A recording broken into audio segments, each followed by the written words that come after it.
आज मैं सौमती अमावस की कहानी सुनाती हूँ।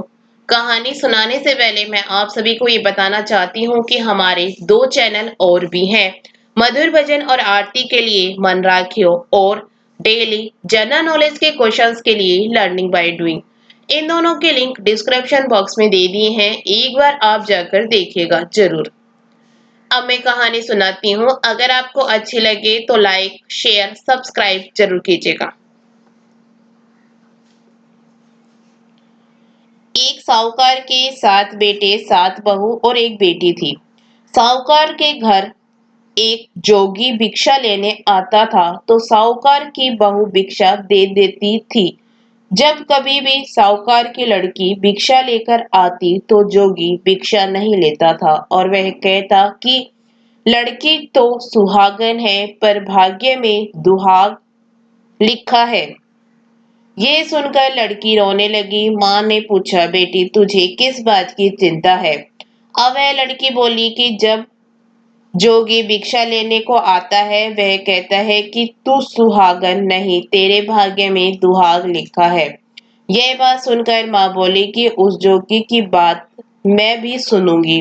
अगले दिन माँ चुप कर बैठ गई। जोगी भिक्षा लेने आया, लड़की भिक्षा देने लगी तो आज भी जोगी वैसे ही बोला। इतनी बात सुनकर माँ निकल कर आ गई और बोली, एक तो हम तुझे भिक्षा देते हैं और ऊपर से तू हमें गाली देता है। जोगी बोला कि मैं गाली नहीं देता, सच्ची बात कहता हूँ, इसके भाग्य में ऐसा ही लिखा है। तब माँ बोली कि अगर तुझे इतना ही मालूम है तो इससे बचने का उपाय भी मालूम होगा। जोगी बोला कि 7 समुंदर पार एक सोना धोबन रहती है जिसने सोमवती अमावस कर रखी है। अगर वह इसे आकर फल दे दे तो इसका दुहाग टल सकता है, नहीं तो विवाह के समय सर्प काटने से इसकी मृत्यु हो जाएगी। ये बात सुनकर माँ बहुत रोने लगी। अब माँ सोना धोबन के पास गई। रास्ते में बहुत तेज धूप पड़ रही थी तो एक पीपल के पेड़ के नीचे बैठ गई।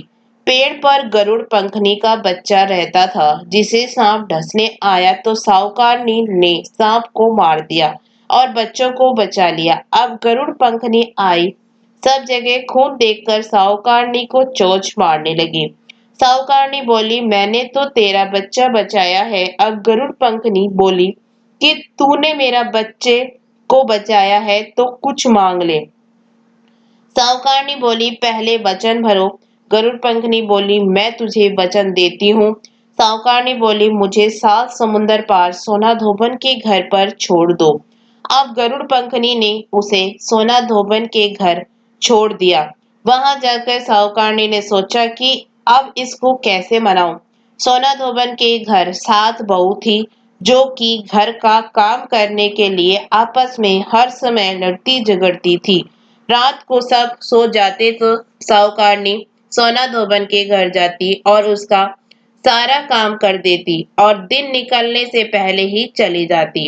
अब सारी बहुएं आपस में सोचती थी कि सारे घर का काम कौन करता है और वे आपस में भी एक दूसरे को कुछ नहीं पूछती थी। एक दिन सोना धोबन ने बहुओं से पूछा कि आजकल तुम आपस में लड़ती झगड़ती भी नहीं हो, सारे घर का काम कौन करता है? अब बहू बोली कि काम तो हमको ही करना पड़ता है, लड़ाई करने से क्या फायदा। सोना धोबन ने सोचा कि आज मैं देखूंगी कि कौन सी बहू सारा काम करती है।